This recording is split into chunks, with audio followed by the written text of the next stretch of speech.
Go.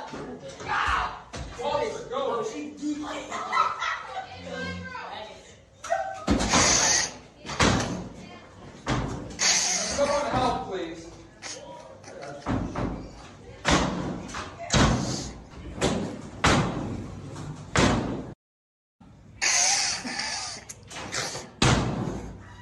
Too many weird in school.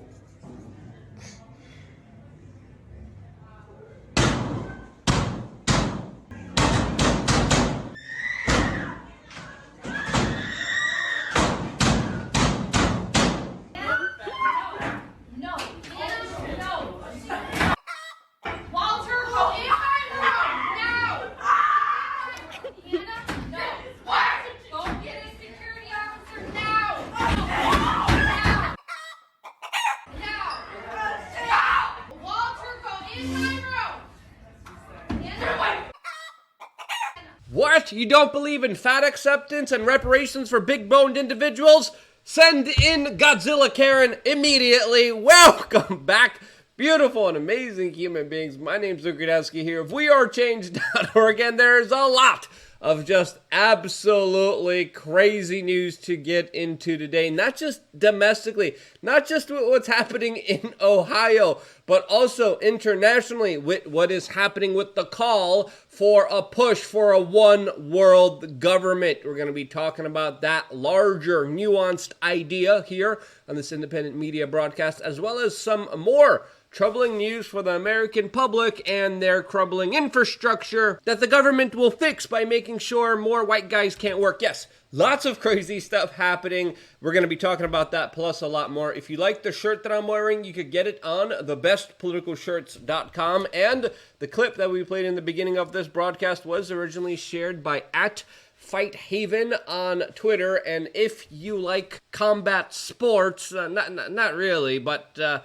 if you like crazy, seeing people go wild, definitely go check them out. And what's the context of what was happening in this video clip? Well, we don't know. We have no idea who was wronged. We have no idea what's going on. But I think it's fair to say the mental health of this country is not improving. It's actually doing the opposite of that, as well as, of course, everyone's overall health, especially if you live in a major thoroughfare or major transportation hub. This, as just moments ago, Tucson, Arizona was given a shelter-in-place order due to a hazardous toxic chemical leak that happened on the highway. This, of course, minor compared to what's happening right now in East Palestine, Ohio, where we get images like this coming out from passengers who are flying airplanes near the region that are documenting these photos from the chemical fire and train derailment there after the, quote, controlled release of chemicals into the air that the government says, yeah, it's completely fine. It's completely safe. Don't worry, the air's safe to breathe. Yeah, we told you to run away for a little bit, but feel free to come back in right now. The government never lies. It's very trustworthy. This, as we're getting more and more accounts of wildlife in the area suffering major illnesses, including a fox farm that is reporting that many of its foxes are, quote, now mortally ill, with one of them passing away recently. This as another woman who lives 10 miles away from East Palestine documented how her chickens just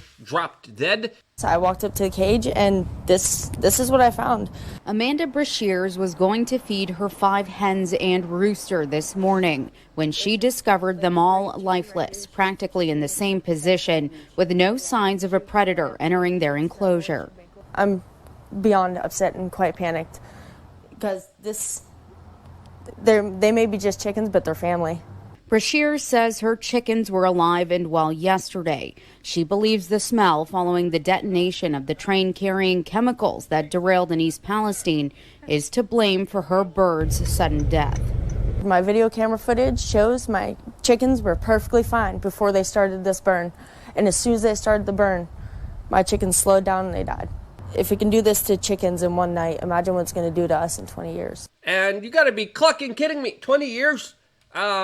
It doesn't take usually that long for hazardous chemicals to, of course, impact your body. All of this as the U.S. federal government has been kind of quiet around this issue, not really intervening, not really getting involved here on all accounts, especially with the severity of this incident. What are they doing? What are they busy doing right now? Well, Pete Buttigieg is talking about how there's too many white guys in construction. Yes, as Ohio is burning, Pete Buttigieg, the media CIA darling that is supposed to be pushed to be running for president of the United States, is talking about racism in construction during, of course, fancy dinners and galas at conferences. This as Buttigieg has blatantly ignored the huge mushroom cloud over Ohio while preaching to us the importance of equity and diversity in construction. Not just talking points, but plans that already have been implemented within many sectors of our economy, specifically the airline industry, which, as of late, we've been hearing about a lot of mishaps, a lot of accidents, a lot of pilot error. This as this woke equity affirmative action policy has already impacted major airlines like United Airlines that no longer hire a pilot because of their abilities, but because of their skin color. Yes, you heard that correctly. Now, major airlines like United are looking at the skin color of their pilots as the main criteria of their hiring, according to individuals like Tucker Carlson, who just did a segment on it last night. His segment is definitely worth watching, as United openly brags how they plan on having 50% of their pilots, nearly 5,000 of them, in the next decade to be, quote, women or people of color. Not hiring the best person for the job, but hiring for the person that makes their ESG score go up. This, as we have seen similar calls by major institutions like the New York Times calling for, quote, the end of all male, all white cockpits. And you know what? Maybe they're right. Maybe we haven't done enough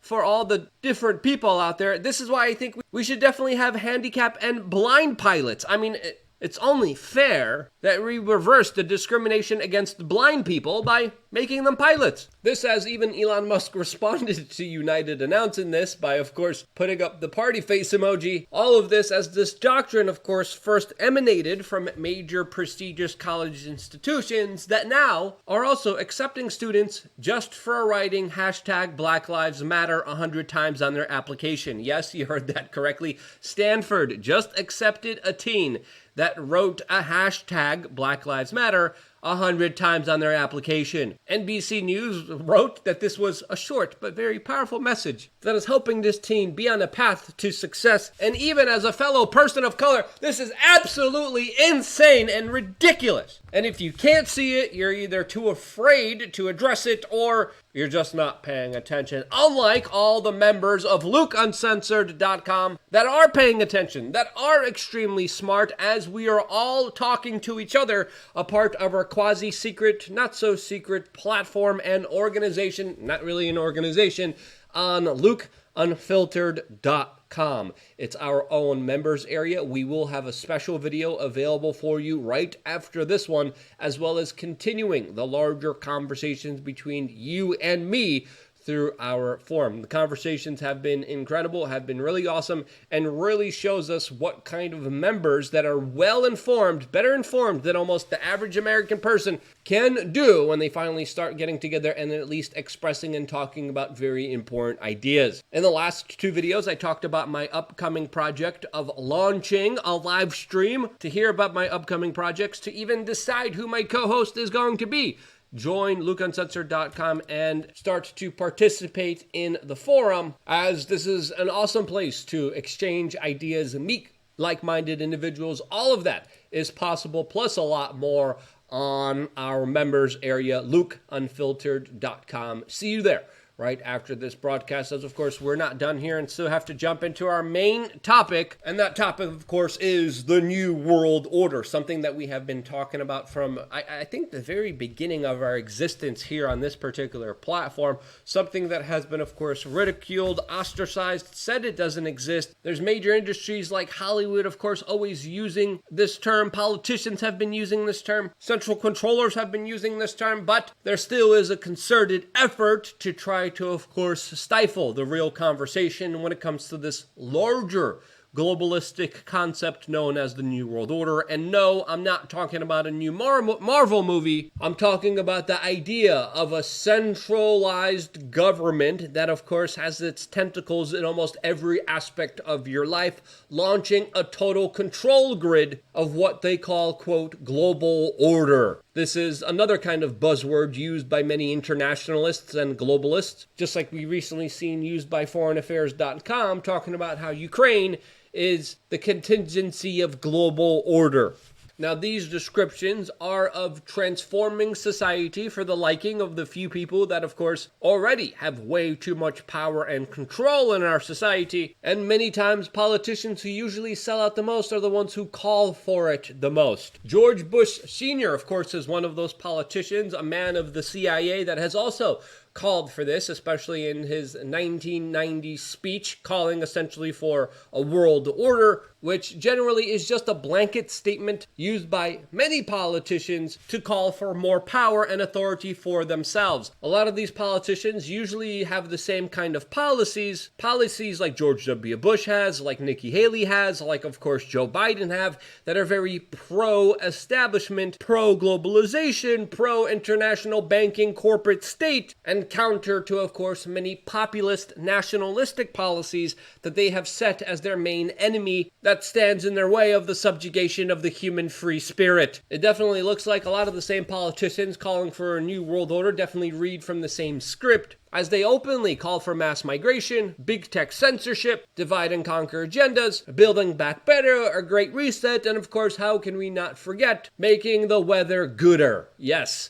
This, as of course the new president of Brazil, who also has extensive ties to the World Economic Forum and China, just met with, of course, the current president of the United States, the puppet, Biden himself, where the two openly discussed about building a world government, setting up global governance, all in order to make the weather gooder. There's even an entire summit dedicated to world governments, which the head of the United Nations just addressed moments ago, as well as Elon Musk, that actually very interestingly had a very counter message to what a lot of people were expecting at this conference, and pretty much summarized his speech and said, maybe it's not the best thing to put all of our eggs in one basket. This is exactly what he had to say.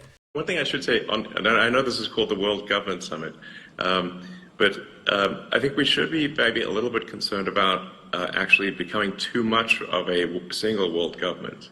If I may say that we want to avoid creating a civilizational risk by having, frankly, this may sound a little odd, too much cooperation between governments.